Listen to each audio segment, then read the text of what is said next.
Great. Finally, I am so honored to have you in this program today. I am so honored to have you in this program. It's a pleasure. Wow. So, viewers, finally, we have our own Dr. Titus on this platform. For the very first time, we are moving forward, and forward we will always move. So, Dr. Titus, welcome to the program. Can you give a brief introduction to our viewers? Thank you very much. Thank you very much. It's a pleasure to be on your program. Sorry, let me switch this off. I know they are calling you. The One Nigeria people are calling you. Yes. What are you doing in this program? Well, I am delighted to be on this program. Thank you. Because at the end of the day, I am a very, very passionate Nigerian. I have been living in Europe now for almost 50 years. I came here before university anyway. And I've done all my university, postgraduate, everything in the UK. And I feel very, very passionate about Nigeria because what we have today is completely and utterly unworkable. You know, when we had the Biafra War in 66, 67, and they managed through some help from all parts of Nigeria to bring it down, it was an error. Because we have been deceived into this so-called federation. In fact, the agreement was for 100 years, and the 100 years have long passed. So Nigeria as an entity is actually illegal. And as far as I'm concerned, what the people of Igbo origin are demanding is, in my opinion, totally legitimate. And now the Oduduwa people are demanding exactly the same thing. When Nigeria was just 3 areas, things worked 1,000 times better than they are today. So at the end of the day, you saw a small insurrection about 2 or 3 months ago when people they've had enough in Nigeria. People have suffered enough in Nigeria, and we have become enslaved to the Hausa Fulani people of the northern part of Nigeria. It cannot work like that. No country in the world where a small section of the population, less than 5% of the population, occupy all the key posts. The demand by Biafra to be an entity is completely legitimate and right. Anybody who sees Nigeria today will realize that it should have happened. And now the people of Yoruba origin are demanding exactly the same thing as Biafra is demanding. So if they want to lump the North on one side and let the South be on one side, so much the better. Wow. So much the better. Doctor, before we were having this issue of connection and all that, and finally we are able to succeed in fixing everything. I know that by now your phone will be ringing and ringing, and if I had advertised this, probably by now they would have compelled you not to show up on this program. But it is already. I am my own man. Yeah. Nobody can convince me not to come on your program. Wow. Because I seriously believe that the situation as we have it now was created by the British. I happen to be British, and I admire Britain. And Britain has done a lot. In spite of everything we say, what Britain left Nigeria, we have not made any progress from it. So however, Britain certainly made a mistake when they lumped several parts of Nigeria together and conveniently call it Nigeria. That was an error.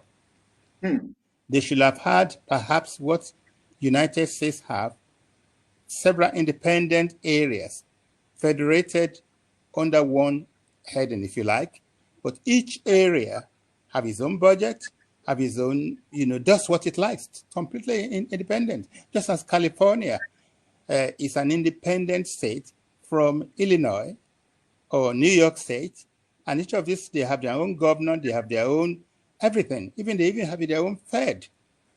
And therefore, they can make progress. They can even compete with one another. This is what China has done. China's, the people who made progress in China, that is now the envy of the world, divided China into sub-regions, and each area was put a head who is responsible to the overall chairman of the country. Those areas, so long as they're doing well, the head does not interfere.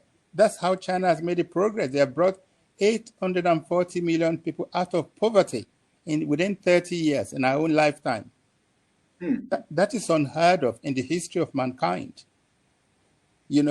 So the way things are at the moment in Nigeria, whereby people from a small part own oil blocks, they own the port, they own everything.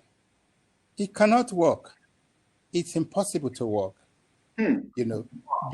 So I am sorry to say it, but if we must say the truth, the best thing that can happen in Nigeria is let each region go their own way.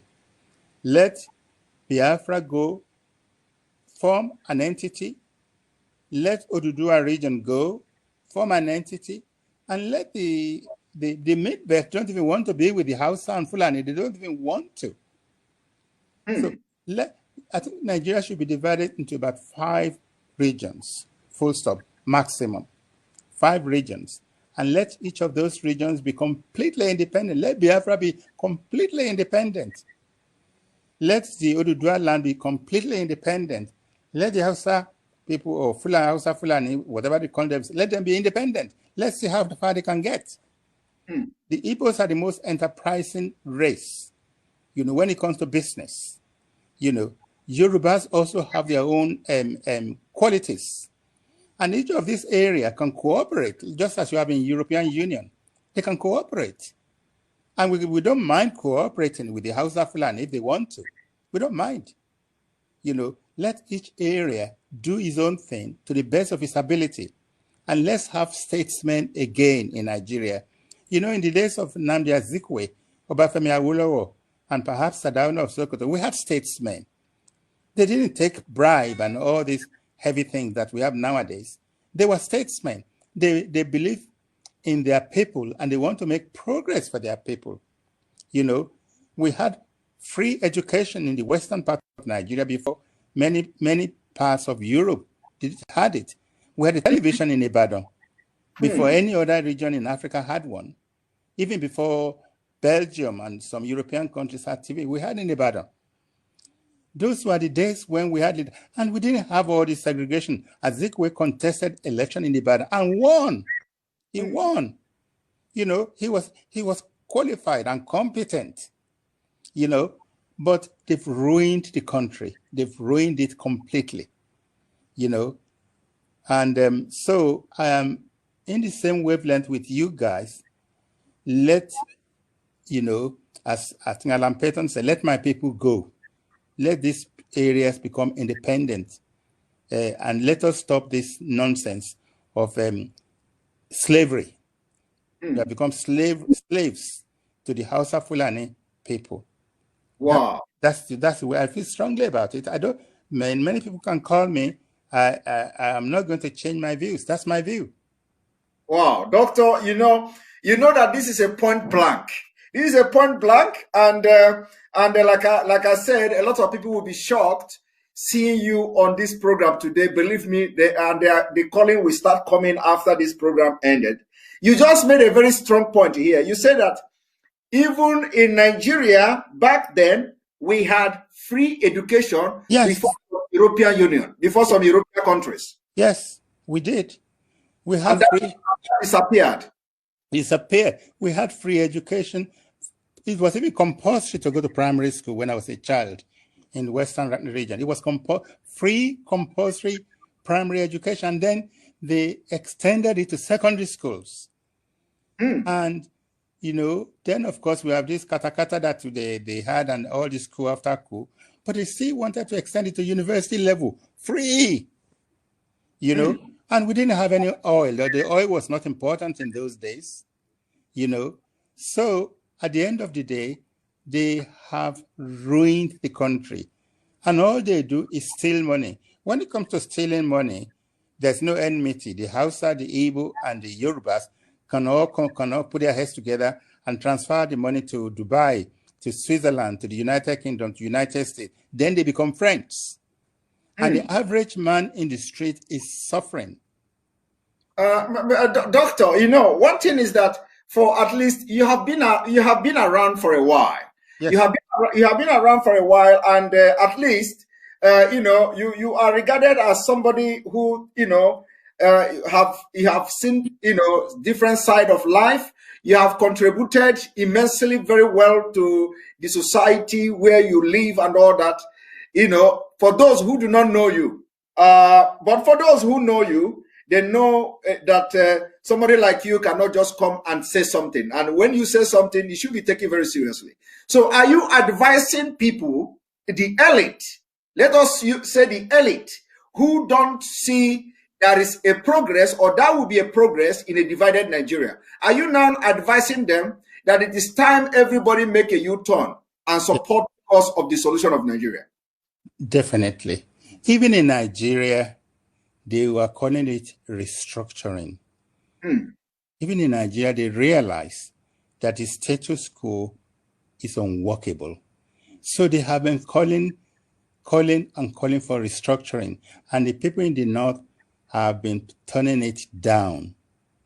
So what you and I are saying, people have been saying it in Nigeria. Anybody in Nigeria know that the way Nigeria is at the moment, where all the key positions of government all come from the Hausa Fulani region, is unworkable. The most educated people in Nigeria are from the South. And yet all the important posts goes to the North. There are educated people in the North too, but numerically, most of the educated people are from the South. Facts are facts. Nobody can debate that. Yeah. You know? Yeah. So, Doctor, you mentioned something about, you know, the transfer money and move money to Dubai and all that. Today, there is a new central bank regulation. I don't know whether I will call it regulation or a new system they are bringing. And this system says, or this regulation says that if you transfer money to Nigeria, you know, no matter where you are in the world, the people in Nigeria, your family members or friends you are transferring the money to will receive cash in dollars. And then even so, before they have all this kind of money transfer companies that transfer directly to account. So they say now they don't want to do that anymore.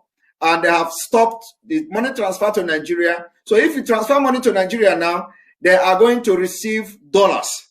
Now, when they receive that dollars, they are taking the dollar to a Hausa Fulani in the street, who will now, in other words, change the dollar, you know, and they collect naira from them.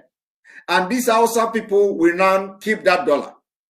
And we understand that the Nigerians in diaspora, when we are talking about Nigerians in diaspora, we are talking about the southern Nigerians.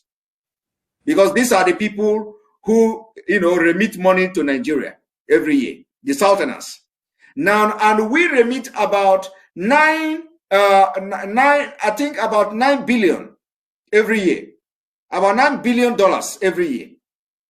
At least. Yes. 9.something billion every year. Now, what we are talking about now is that there has been a lot of naira looted by this Hausa Fulani in the north. And they are sensing Nigeria breakup. Yes. So what I want to do is to change the naira that they have stocked for many years, yes, into dollar, so that when the southerners that are remitting this money to Nigeria are remitting it, they are they are collecting it, through the Bureau de Charge, and then keeping the money for the eventuality, which is the breakup of Nigeria.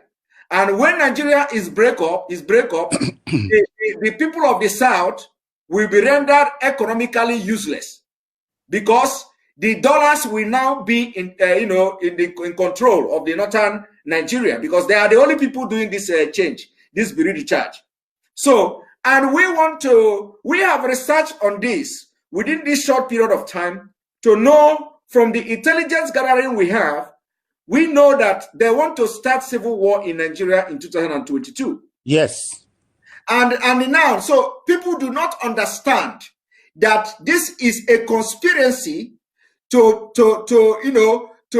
use economic jihad on the southern Nigeria, especially those who are so ignorant of how the economy, of how this economic war, or how you can call it, how it works. Now, if they are able to get $9 billion every year from the Southerners from 2020, between now December, December is already here, and they have implemented that this new regulation, which means it is now into full force this December. And this December, people are going to remit money, like billions of dollars are going to go to Nigeria from abroad. Now that billions of dollars will go directly to the Fulanis from the bank, and then they collect it and they give you naira. Now, if something happened that there is a civil war in Nigeria, central bank is useless, and they only have the dollars, which they can use to do transaction, buy ammunition internationally, and it is an internationally acceptable denomination. So we want you to, can you just talk about, from what I have just said now, from this perspective and this point of view, do you think there is anything fishy going on? There's a lot of regulation. There is a lot fishy going on. This is what the Fulani people did in other areas of Africa, and they were kicked out. It's a plan that they are following to the letter. That don't forget, historically, they started from far north and they gradually moved south, trying to convert the whole of Nigeria into this jihad Muslim, that anybody who is not a Muslim is an infidel. That's the way they look at it. It was the Ibadan people who stopped them. They couldn't go beyond Ilorin. Ilorin is part of Yoruba land.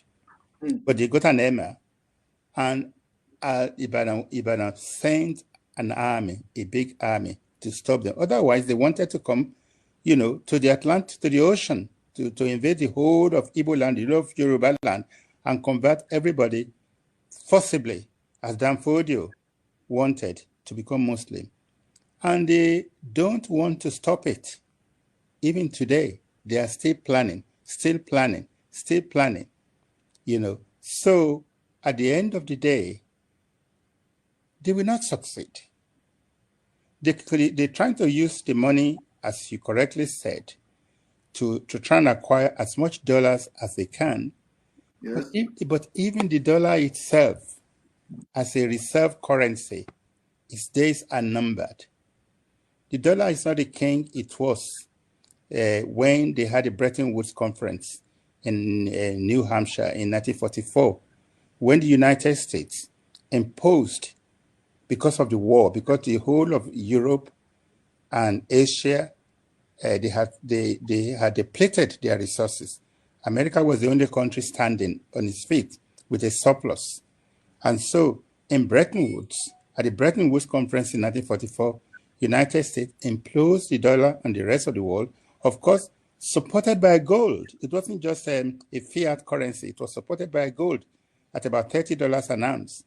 But because of America waged war and expansion, imperialism, and they spent, and they're still doing so, and they didn't have enough gold to back their money. So President Nixon in 1971 abolished the gold standard. So all empires come to an end. Before that, it was the British Empire, as you all remember, America took over, and now the new kids on the block is the Chinese. So you talk about the dollar, they are making a mistake, because even America, the dollar itself is on its last steps. It's not going to be the strong currency any longer. Maybe the IMF, we bring in a new currency. There are speculations of what is going to happen. There's going to be a big reset anytime from now. Nobody knows when that reset will happen. It nearly happened in 2008, 2009, but they printed money and they prevented it from happening. The United States printed trillions of dollars, and they are still doing so. So the Fulani people can continue to acquire these dollars. God knows whether that dollars will be worth anything when this thing happens. We don't know yet. Yes. So, but they are not going to conquer us by taking the money from the diaspora and accumulating it. At the end of the day, we will see what happens. Even the population of the North is inflated. It's inflated, grossly inflated. So if there's going to be a real war, we'll see what happens. But we can settle this thing without bloodshed. That's what we will prefer. Yes. Without bloodshed. Let us sit down together. I know they won't agree to it because they have too much to lose. Because they've cornered all the important post areas of Nigeria. So they won't agree to it voluntarily. Whether we can sit on the table, after all, when you look at Hong Kong, British ruled Hong Kong after the Opium War, which they acquired from China by force. But when China became a very powerful nation, Britain had to surrender Hong Kong back to the Chinese on certain conditions, which China is now saying, well, we are now a powerful nation. We're not going to take those conditions that we agreed to, which they are breaking international law. But then China will say to everybody, America breaks international law. Britain, all the big countries break international law when it suits them. So what I'm saying here is that at the end of the day, our time is here to be free. I'm British. Shakespeare said, there is a tide in the affairs of men, which taken at the flood leads on to fortune. Wow. Omitted, all the voyages of their lives is bound in shallows and in miseries. On such a full sea are we now afloat, and we must take the current when it serves or lose our ventures. So the time is here for us to make the Fulani people know that their domination is at an end. This is the time. Our time is here. And the boys nearly did it 3 months ago, but they silenced them with guns by killing so many people, which they deny. Yes. Because at the end of the day, the head, the most powerful man in the army is Hausa Fulani, in the police is Hausa Fulani, in the custom is Hausa Fulani. Every important area of state, they've taken it for themselves. But, there comes a time when people have had enough. And the hungry people in Nigeria, the poor, long-suffering people in Nigeria have had enough. We can't continue to tolerate this. We can't. They just really imposing things on us. I mean, as I'm talking to you now, people in Nigeria are meeting. Igbos, Yorubas, Ibios, and all those people are meeting. Even people from the Midbelt are meeting. That we can't. How long can they continue to suffer like that? People are finding it difficult to survive on less than $5 a day.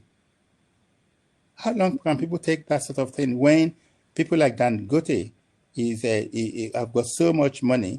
Many people in Nigeria have got billions of dollars. When the average man in the street does not have $5 a day to make ends meet. That is a system that's unworkable. It's not workable. Now, Now, Doctor, I would like to play this video. Apart from the fact that this Nigeria is not working again and will never work again, every reasonable person should know this. I want to play a video that I was just playing when we were having this connection problem, and I believe that you probably may have come across this video, but I want you to listen and watch this video and let us hear your thoughts on this particular video. Okay. Abacha. And people don't give him his due. Do you think you can tolerate such nonsense? General Abacha famously said that if an insurgency lasts for more than 2 days, the government goes. That is the real and the truth. And let me make some revelations, because some of us also have our own intelligence networks. Okay. Have met with some of the bandits. We have met with some of their high commanders. One or two who have repented. They have sat down with us, not once, not twice. They told us that one of the northern governors is the commander of Boko Haram in Nigeria. Boko Haram and the bandits are one and the same thing. They have a sophisticated network. During this lockdown, their planes were moving up and down as though there was no lockdown. Moving ammunition, moving logistics, moving money, and distributing them in different parts of the country. They're already in the south, in the rainforests of the south. They're everywhere. They told us that when they finish these rural killings, they will move to phase 2. The phase 2 is they will go into the urban cities, going from house to house, killing prominent people. I can tell you, this is the game plan. By 2022, they want to start a civil war in Nigeria. Don't joke with what I'm saying. I have a PhD from Oxford University. I'm a central banker. We don't talk nonsense. So don't joke with what I'm telling you. I have this from the highest possible authority, higher authority of some of the commanders of the killers and Boko Haram. You said northern governors, past or present, Dr. Badaya? No, current. No, they said one of them is the commander of Boko Haram in Nigeria. One of them. And they are not looking for money, they have more than enough money. In fact, he told me they just came back from one of the Middle East countries in private jet, full of ammunition and dollars. Did they tell you, Dr. Badaya, why they would want to cause civil war in 2022? Yes, so that they can continue in power. I'm not making this up. I'm not joking about this. I love Nigeria. I don't like the inserting of it. Now, Dr. Titus. Yes. When you listen to this man, he was the deputy governor of a central bank, of the Nigeria Central Bank. He was the deputy governor. So he's not just an ordinary Nigerian. Yes. He is in the system. Now, he made a very strong allegations here, of which has actually been confirmed. One of the allegations he made was that Boko Haram and bandit are the same. Now, we know that Boko Haram and bandit are the same, but of course, the northern Nigeria, the Fulanis, are the ones calling them bandit and calling this one a kidnapper and Mayete Allah. We know they are the same. But something happened recently. Something happened on Saturday, last week, Friday, where 600 children were kidnapped, according to the news. And we have come to understand that this kidnapping was a stage. The stage managed it to distract international community and distract Nigerians from what is going on. Now, from this kidnap, the allegation made by this man was that Boko Haram and bandits are the same. And for the very first time in the history of terrorism in Nigeria, Boko Haram claimed responsibility of kidnapping perpetrated by bandits.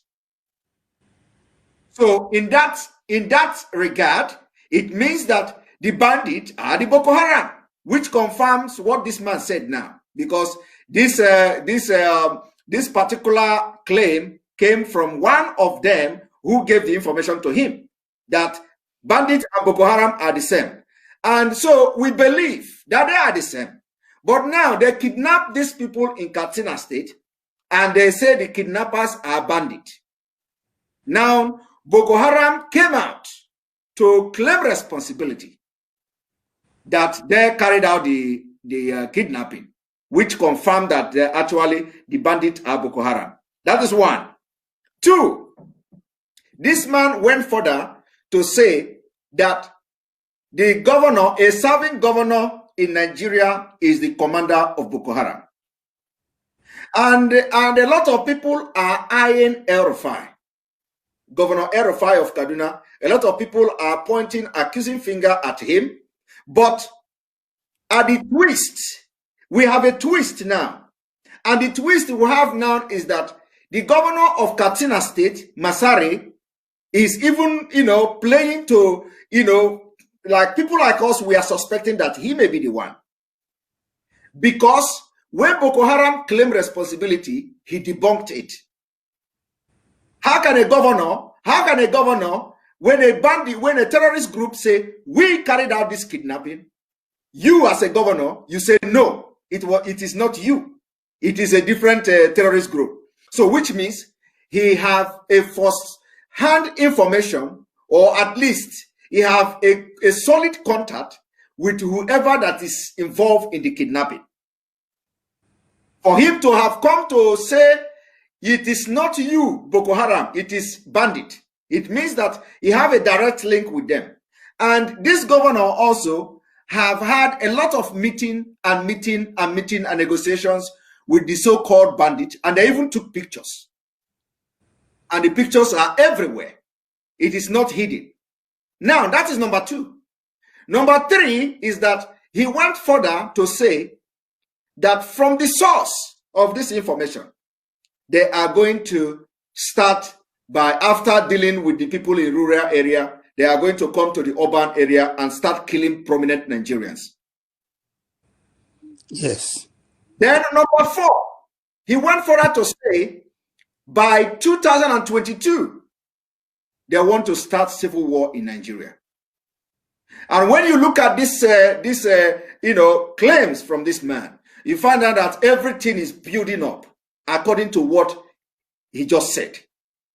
So what we want to hear your opinion from this, from this point of view. Well, I don't have any doubt that what that man is saying is true.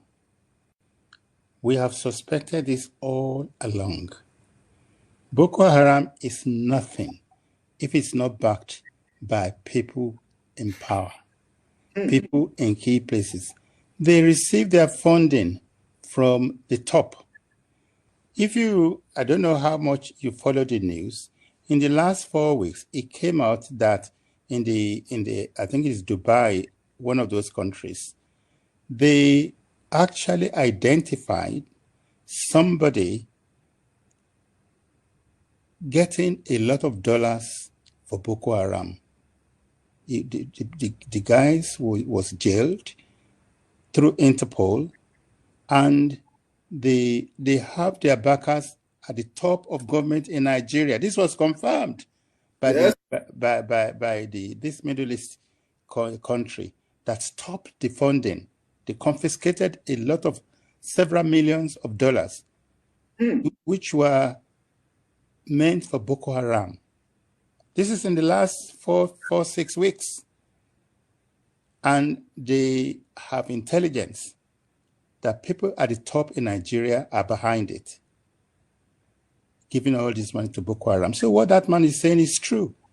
And if you follow trend, the only one among them who is very, very intelligent, who comes out and says occasionally the truth, is Sanusi, the emir of Kano. Look what they've done to him. They removed him. They removed him. he has come out openly and says, you know, he prevented them from stealing money from the central bank and using it abroad and sending it indirectly to Boko Haram. Why did they remove him? They removed him from being the M of Kano. That is the only one I know who comes out and talks eloquently against those same people that we are talking about. El-Rufai will never do that. Never. You know, he's there when they are persecuting Christians in part of Kaduna where he's governor. What has he done about it? You know, and El-Rufai is somebody that I know personally. He even gave me a signed copy of his book. You know, so that's how much I know him. When he was, you know, with this NERC, whatever they call it, and when I went to Nigeria, he gave me a copy of his book and signed it. You know, so I know him. So I'm not one to speak against him, but facts are there. When facts are there, we can't run away from the facts. Exactly. You know, so what is going on in Kaduna it doesn't make any sense that they are killing Christians in the southern part of Kaduna, are being killed, and the governor has not stopped it. You know, so it's all boils down to that one agenda that they want to dominate Nigeria. You know, rumor had it that the Buhari listened to him more than his vice president. You know, so at the end of the day, what that man is saying is true. He knows what he's talking about. We can't deny what he's saying. He's an insider. Yes. And we've long suspected what he's saying to be true. That this Boko Haram, they are backed by highly, highly powerful people in government. They are backed from the top, and they are receiving their funding from the top. So I don't have any doubt about what he's saying. Now, Dr. Titus, yes. I want to also bring another video. You know, of course, this is somehow in support of what you've just said, and then also what other people have said. This is a general. General Adeniyi. You must have heard his with the Nigeria Army. General Adeniyi was court-martialed and demoted for you know, a leaked video from the battlefield in the northeast, and his only crime was that he ordered the helicopter to shoot anything that moves. And then also his crime also was that he said that the information, the intelligence report given to them was wrong. And you know that Nigerian military has been you know, the Boko Haram has been killing them in hundreds, even in thousands. There was a night they buried about 1,000 men in the northeast, and the New York Journal carried out that news. The military denied it, and then after denying it, they accepted it, that yes, they buried 1,000 soldiers, but they informed their families. Now, we also have our own suspicious and our own intelligence gathering network. And we are told that those who are now serving in the army, who are Boko Haram members, they are giving information to Boko Haram, and even sometimes they shoot the military men from back. Now, this information, coupled with what has happened to Adeniyi, has further confirmed that the Nigeria army has been compromised, because there is no way you can demote a general who have sacrificed everything on the ground that a video leaked. And I want to play that video so that you understand. Probably you must have watched it, but I want to play it so you can, because what we are doing now is for people who, you know, who their mind has been somehow hypnotized by these Fulani people. We believe they have a lot of things they are using against Nigerians. So, and people like you coming out now to speak will go a long way. It will go a long way in liberating these people who have been hypnotized by a lot of things we don't know. So I want you to make comment on this video after playing it. One moment.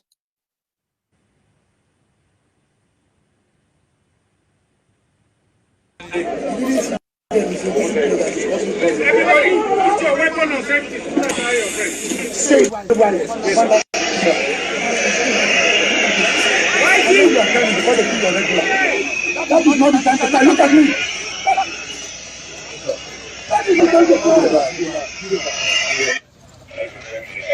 Good morning, sir. I'm standing here with Sector 2 Commander. The armed helicopter has just come over our head. The instruction I gave them, anything moving, they should engage it because most of my daughters are not moving. Like I said earlier, we are with the leading members, and the 3 battalions are fighting and deployed. Nobody is running. But what we have here, I will give you some estimates to guide your good decisions, sir. Boko Haram has fired more than 100 mortar bombs at us. They have fired more than 80 to 100 RPGs at us. In addition to more than 8 to 10 gun trucks from every side since yesterday. We have not run, and the soldiers are not misbehaving or disobeying orders. We have casualties. I will come and see in person on what we need to do, but we are not running. Neither is any soldier misbehaving or running. Sir, if you can look at that, that's one of our emerald tires that is not run flat. The bullet tore. We have used more than 20 emerald tires here. That's another one, sir. We have changed close to 250 Enos tires due to the terrain. This is what we are facing in the Timbuktu Triangle, sir. But we are not running. We are fighting the system, and we are doing our best to control the situation and to achieve your mission, sir. Dr. Titus, when you look at this, you will understand that or notice that General Deniyi you have given a selfless service to Nigeria state. He is giving account of how many mortar bombs Boko Haram has fired, at them, and he mentioned up to 100. For a terrorist group to have that kind of, ground to fire at military up to 100 mortar bombs, what does that tell you?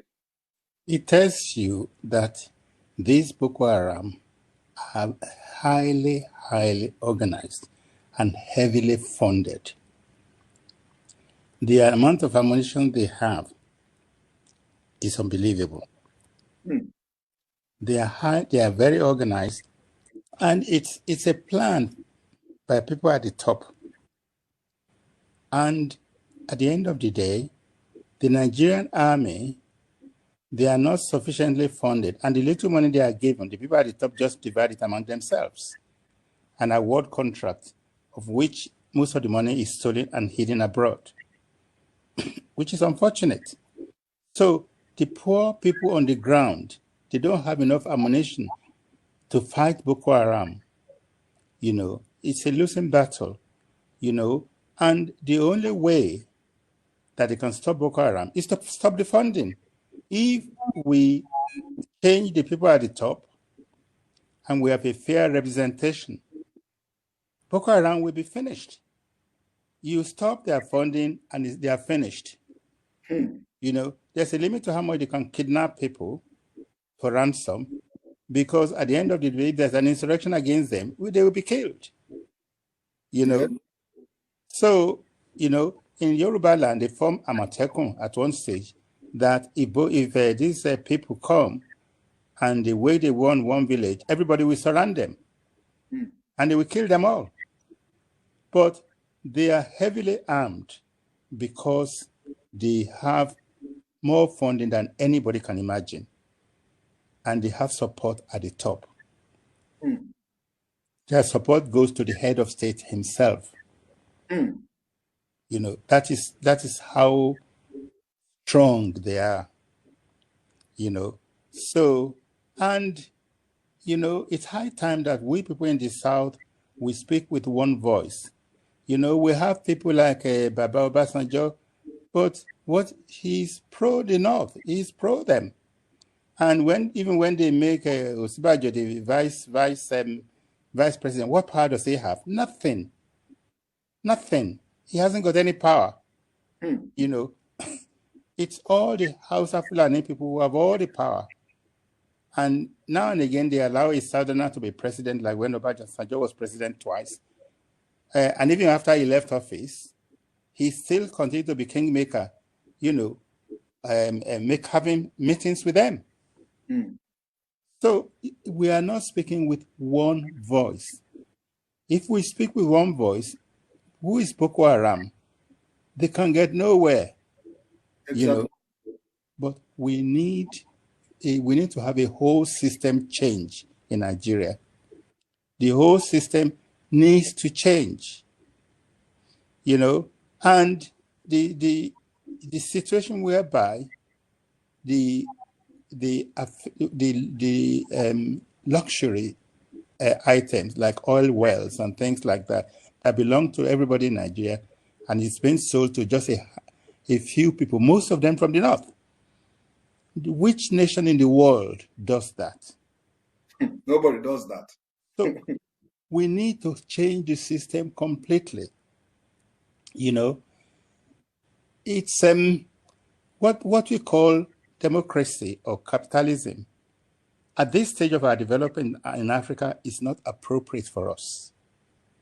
That somebody will have $6, $7, $8 billion in a country where the average man in the street does not have $10.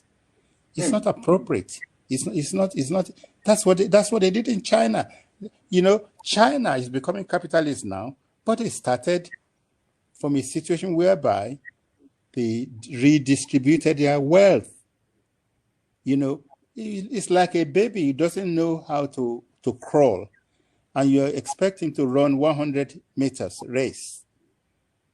Before the Western countries have this democratic capitalist system they had a feudal system which did not work. They have trial and error before they got to the stage they are now. And even today, people criticize that the system in the West does not serve the average man in the street any longer. This neoliberal economic system, it distributes the wealth in the hands of the few people at the top. But they have already had their infrastructure. You already have good roads. You already have telephone. You already have electricity. You already have water. And they look after the poor people. If somebody does not have a job, he will be given unemployment benefit. If people get old, they are looked after. So their system is a good one, but it's not appropriate for Africa. It's good for their level of development. We have not reached that stage, that luxury stage, whereby, you know, when we don't even have running water, we don't have electricity. How can we adopt a capitalist system which concentrates most of the wealth in the hands of the 1% at the top? It's inappropriate for us. I'm not afraid to say it. I'm British, and I admire the British system and the American system. But what they have is appropriate for their level of development. Even then, it is being criticized. You know, recently, a very, very, very clever man from Greece, a professor of economic theory at the University of Athens, he made a statement which was very intriguing. He said, you know, is capitalism devouring democracy? You know, and anybody who is a student of Greek mythology will know that what he's saying is more deep than that. In those days, one of the biggest, best painters in Spain is a chap called Goya. And this Goya, when he was getting old, he was losing his sight and his hearing. So he retired into a very dark room. And on the wall in that room, he had a number of very, very famous paintings. And one of those paintings is called Saturn devouring his son. You know, this legend had it in ancient Greek mythology that Saturn usurped his father. He took his father's role by force. And he was afraid that one of these days, one of his boys will do the same thing to him, will usurp him. So anytime his wife got pregnant and had a son, he would take the son and devour it. You know, so that is the idea behind that painting. So when I heard Yanis Varoufakis, who was Greek Minister of Finance for a short period, when he said not long ago that, you know, is capitalism devouring democracy, I knew it was saying something very deep. We cannot, in Africa, not just Nigeria, in any of the so-called third world countries, we haven't reached that stage yet that we can take the luxury of saying we want capitalism. And we don't have democracy either, because as soon as election is coming, they just distribute rice. And people will vote for the same idiots again and again and again and again. So we don't really have democracy. You know, it's bought. So, Doctor, when you look at what has happened, especially in the incident of kidnapping the children, you know, we don't believe that, you know, this kidnapping were real. But however, a lot of things has happened. You know, during the time of the kidnap and today, we have had conflicting informations from both the presidency and the governor and the state government and the entire northern Nigeria. The spokesperson of the president said the people that were kidnapped were about 10 students. The other people said there were about 600 students. The governor said there were about 300 students. And then at the end of the day, we said we are waiting for Boko Haram to give us the exact number, because they are the only people that can give you, whether they are lying, you have to take their lie as the only truth, because they are the only people that can give you at least something close to, you know, what happened. And the Boko Haram ended up saying they kidnapped about 330 students. Now, we have our intelligence report, which says one of the demands of the terrorists was to open the border. That they demanded the border to be opened. Now, within 24 hours, the presidency ordered the borders to be open. You know, the reason why Boko Haram made this claim, we don't know. And no, so on this note, I know we are taking, I'm not going to waste your time because, you know, you have to rest. So I want to play this video, and then after playing the video, where I will allow you to comment, then the last issue we are going to discuss is about the security of the South.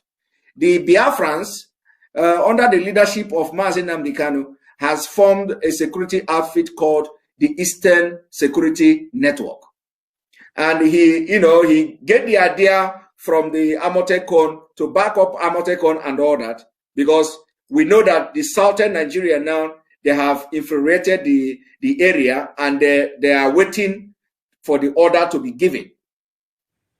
And also, we understand that in a place called Akwa Ibom State, the Fulanese have armory there.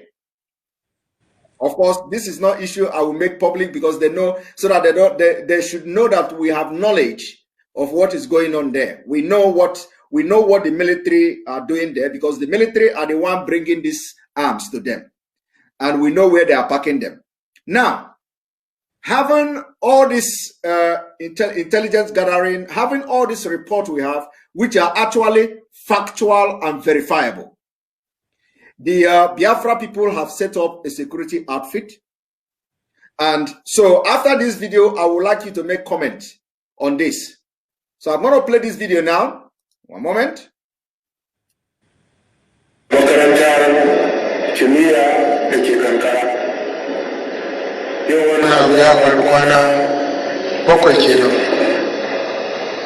Allah cikin ikonsa da tausayawar shi da roƙon shi da ake yi ya kaddara a jiya an samu ansar yaran nan su 344 kuma ga su a nan idan mun tashi nan za a kai su masauki da su wanka su canza kaya kafin mu haɗa su da iyayensu sannan malaman asibiti suna can suna jiran ku za a duba kowane yaro kowa abin da yake damun shi idan malaman asibiti sun zo sai ya gaya musu ga education secretary na executive secretary na science and technical education board wanda wannan makaranta tana karkashin su ne za su ɗaukar mana duk sunan yaro da suke nan da sunan iyayen shi domin mu kanmu ba za mu ba mutum yaro ba sai mun tabbatar da cewa shi ne mahaifin shi ko shi ne ainihin guardian ɗin shi saboda ka wannan aikin kuma yadda ya kamata a gudanar da shi masu rikon karamar hukuma da iyayen yara da kuma ainihin domin ba lalle ba ne principal din ya san uban kowane yaro ana magana da yara. Dr. Titus. Yes. I am going to take this thing a little bit back. And when you look at this, do you see the message? Do you see the translation on the screen? Yes. The translation said, because you know, when they want to commit this impunity, they don't speak English. Yes. So the translation say, we will need the children's help to determine who their parents are. Yes. And these are the same people who have been telling you that the parents are now going to sleep in the school, waiting for when the children will return back. Yes.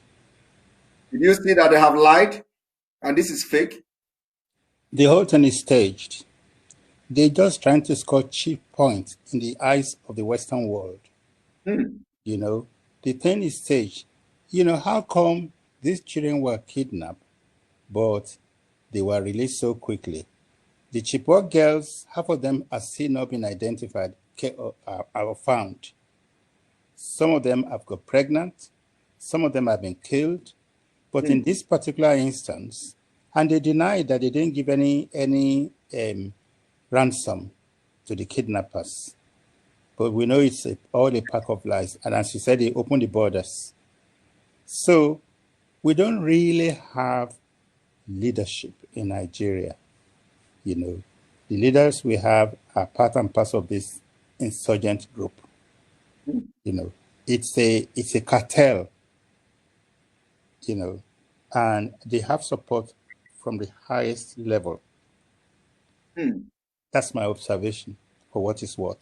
Because all of a sudden, the parent who they paraded on, we don't know whether there were any parents anywhere, but the parent who they paraded on the newspaper and everywhere that they are going to protest in the school, they are going to stay there and live there and stay there until they release their children.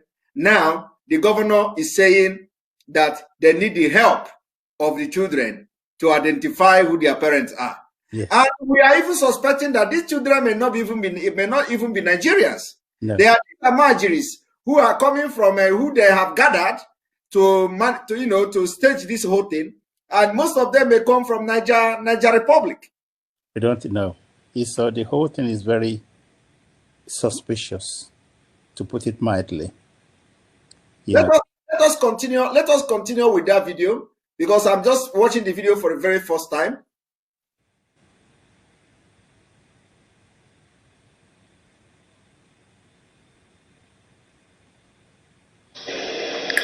Da iyayen yara da kuma ainihin domin ba lalle ba ne principal ɗin ya san uban kowane yaro.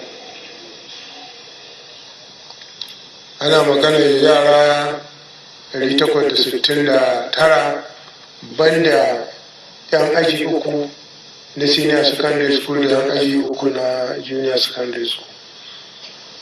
Saboda haka za a buƙaci taimakon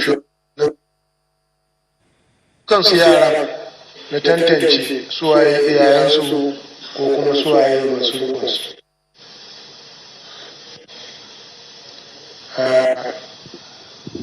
Sauran bayanan wani san sai an je gida ana gaban mama ko baba a bada labari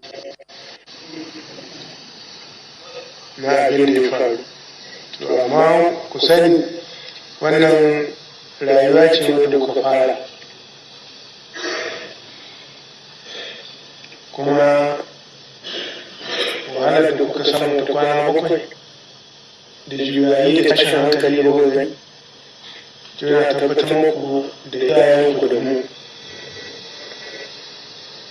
mun fi ku jin zafi, mun fi ku zama cikin tashin hankali, musamman mu shugabanni. Iyaye ana tambayar su ko kuma yana kukan ɗan da shi ɗaya.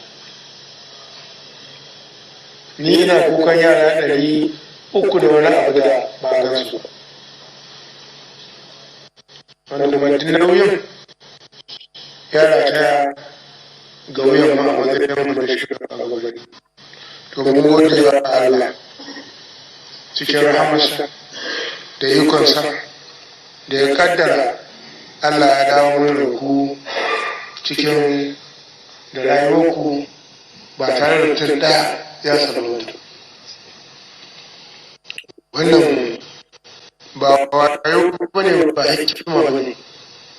Idan aka ga cikin wasu rukukiyar dajin da kuka shiga da irin halin da aka yi tafiya, kuma Allah ya dawo da ku cikin da rayukanku, to sai mu kara gode wa Allah. Ga sauran jama'a, wannan al'amari na maganar tsaro ɗin nan na kowa da kowa. A kankara wannan ta'addanci ya faru, amma duk kowane bangare da jihar nan abin ya shafe shi, domin ba karamar hukumar nan cikin kankara. Wannan ya ƙara buɗa mana idan cewa maganar nan ta tsaro ta shafi kowa. Ƙasar nan ta gangan jiki ce. Idan ɗan yatsan ka na ciwo ba ka cewa ya yi kafa ka cewa ruwan ta ciwo. Ya shafi ta, domin in bai warke ba a hankali haka zai hana tafiya. To haka wannan sha'anin tsaron yake.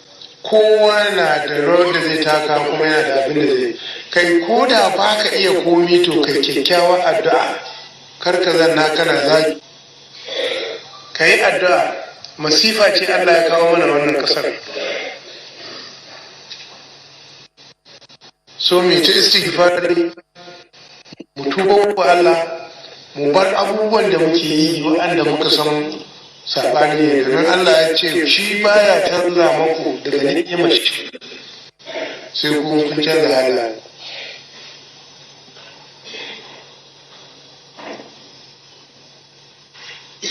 Kwata-kwata a matsayin mu na musulmi mun sani cewa annabi Adam, wanda shi ne farkon halitta, aljanna aka halicce shi, ba a hidda shi ba sai da ya saba. To saboda Allah baya canza maka sai in ka canza. So, doctor, actually, when you listen to all this, there is no, there is no substance in this whole thing. And incident of this magnitude, at least he should be addressing the entire world. In English. Yes, in English. Not just the student who actually should understand English language.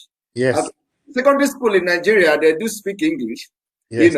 But this is a science secondary school, not Amajiri school. Yes. Because Amajiri school is different. So we would understand that this is a migratory school. Okay, they don't speak English and all that, but a secondary school in Nigeria should be able to speak broken, at least broken English. But that didn't happen. And this man sit there addressed a very important issue with Hausa language that nobody in Nigeria understands, except when you read what is being translated on that screen. But that is by the way. Let me now play the video that I want you to comment last, and then we'll allow you to go and have your weekend rest, because we know we have disturbed you today. Thank you. Now we have the security outfit set up by the indigenous people of Biafra under the leadership of Mazi Nnamdi Kanu. And then, of course, because of the security threat in Nigeria, where everybody is being kidnapped. And don't forget that we have had a lot of rape cases that they rape our women, and then after raping them, they use machete to cut them into pieces. We have all witnessed that. In the eastern part of Nigeria, they have raped so many women, and after raping them, they use machete to cut them into pieces, and their body and parts are scattered everywhere. These people have done a lot of atrocities. They have committed crime against humanity and against God, because it is too much. So this has compelled us to set up our own security outfit, because we noticed that the people in government, like the governors, they are not doing anything. They want to listen they want to take order from people in Abuja. And you probably followed what happened, what transpired when Amotekun was set up. It was hell. Hell was let loose because of Amotekun. So, and they fight left and right. They threatened Oduduwa. They threatened Yoruba with everything. They say you are not going to be president again. They say, they threatened the war. They even, everything they did to bring Amotekun down, and it didn't work out. And we have waited for long. The Igbo politicians, the Biafra people, the Eastern Nigeria, they are more interested in money and position and what they get from Nigeria. So we decided to set up our own security outfit to protect the farmland. And the video you are about to watch now is, because we just inaugurated them last weekend. This video you're about to watch now is the patrol, the example of how they are being patrolled in the bush, not in the rural area or in the city or in the town. No, in the bush, where these dangers, where these people are killing our women. And from this video and from other subsequent video we have posted, the Fulani has given order asking their people to leave the eastern Nigeria. That is the latest. So I want to play this thing, and then I think it will be also good, like you have been, saying that we need to come together in the southern Nigeria, because now like T.Y. Danjuma, who is a retired general, he said, defend yourself, otherwise you will all be killed one by one. And we have, listened to that advice, even though T.Y. Danjuma is what he is. We have listened to that advice.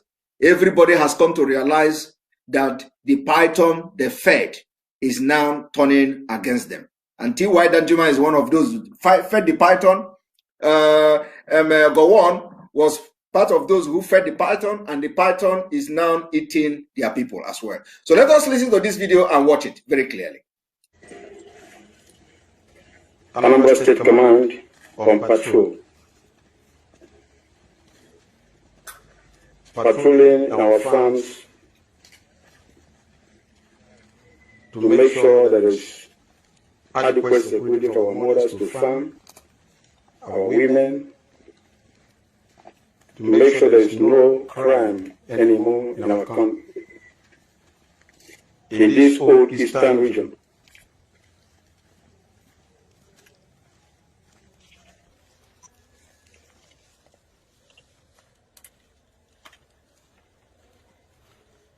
to make sure that our bushes are free from kidnappers, Fulani herdsmen,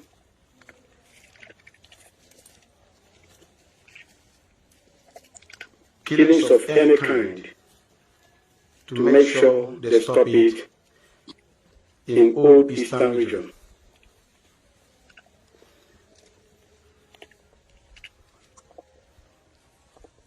We make sure that our land is free from every crime, killings, or whatever you might call it. We don't want it again in our land.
This is to make sure that there is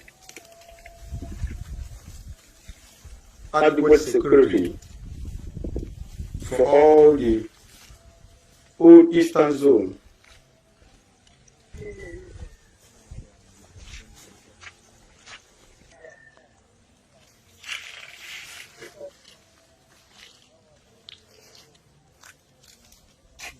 We're live here in Anambra State. So, Dr. Linus, this security outfit has been dispatched to different states in Eastern region. So, what we just watch now is the Anambra State branch of this security outfit, and what they do is they patrol from the from forest to forest, making sure that nobody is being killed and all that. Do you think this is a welcome development, considering the state of Nigeria now?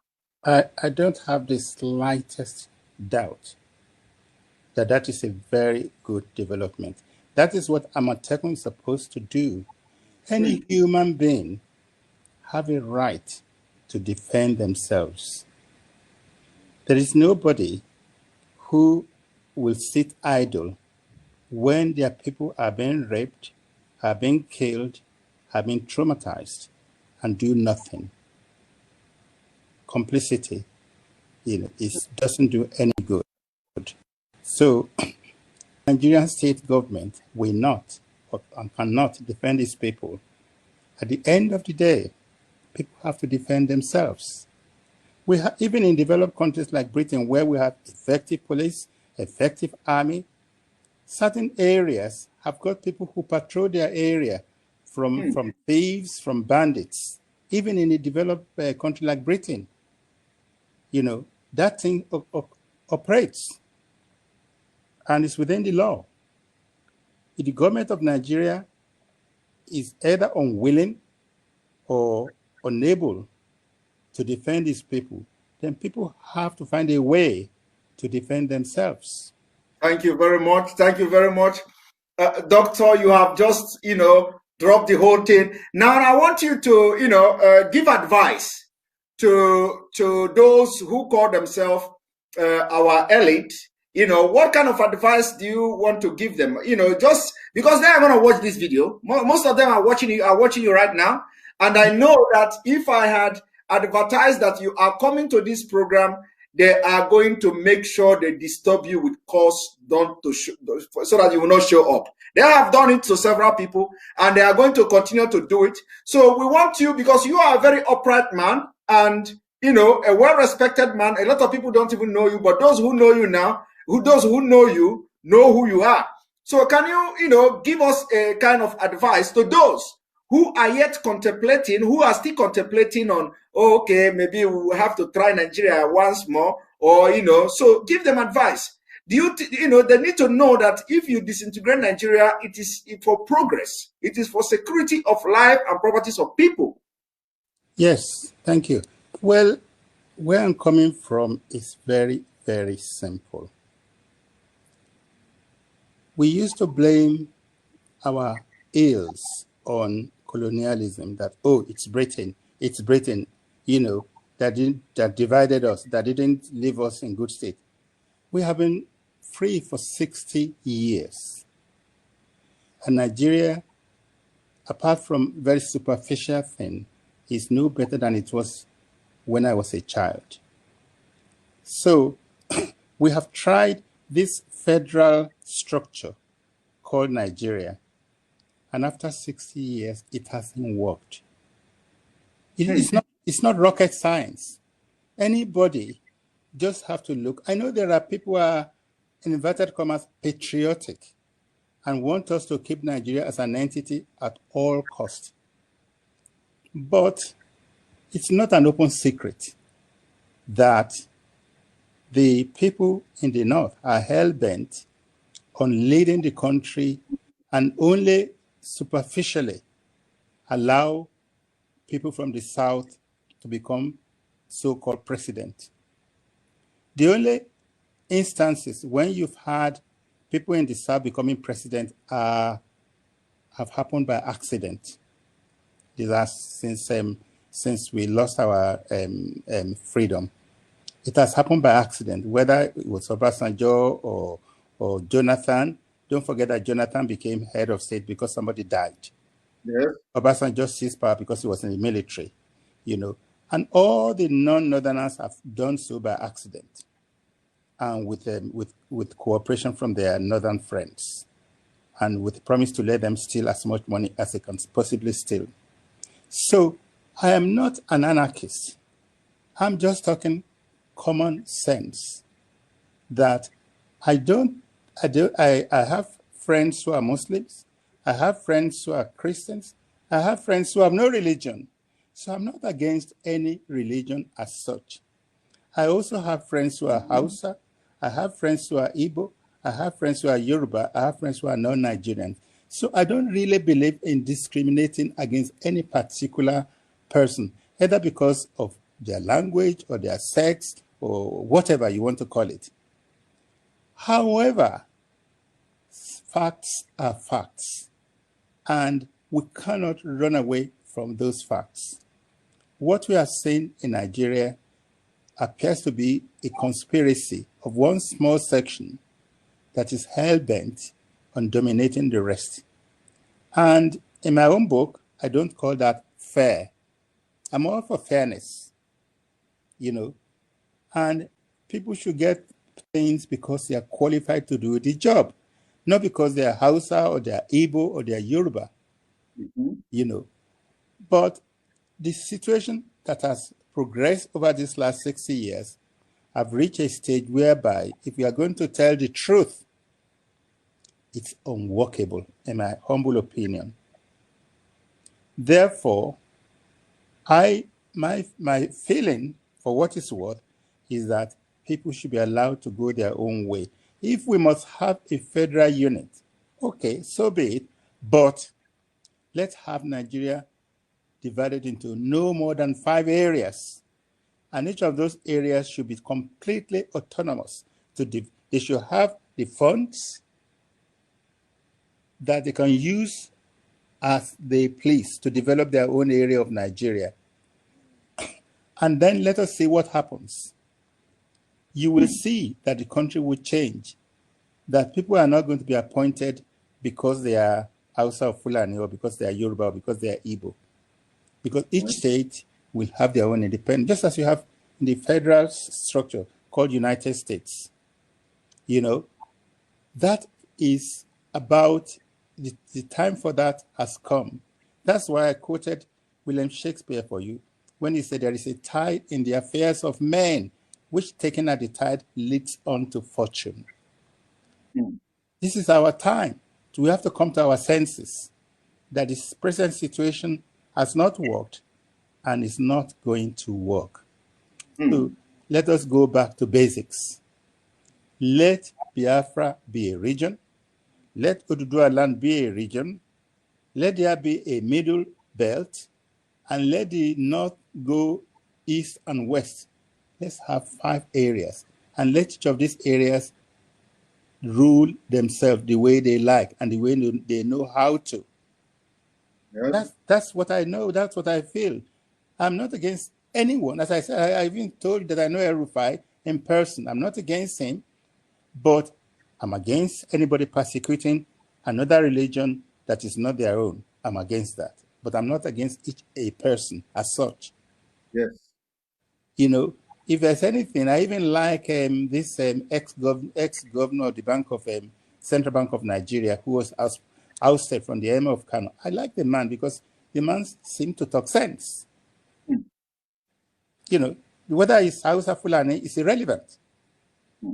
You know, so this situation whereby a small group of Fulani, most of them from Niger and other parts of outside Nigeria, wants to enslave Nigeria, in my opinion, it's unworkable. It won't work. Let people go their own way. This is what they've been calling for in Nigeria. They call it restructure, restructure, restructure. That's what I think, for what it's worth. Thank you very much, Dr. Titus. It was a very big honor to have you on this program today. I am going to call on you again, and we are going to continue from here. So I hope that any day I knock on your door, you are going to open and come and have, share this wisdom with us and give a word of advice to those who are running the affair of Nigeria as well, that the only way forward is Nigeria dissolution. So anytime I call upon you, I hope you are going to honor our invitation. It's a pleasure. Yeah. Irrespective of the call you are going to receive today. because sir, I know that immediately this video off, you are going to receive calls. They know me. I say my mind. I'm not afraid to say my mind. I trust you. Irrespective of the calls you are going to receive today, please, we need you. All right. Thank you. Thank you very much.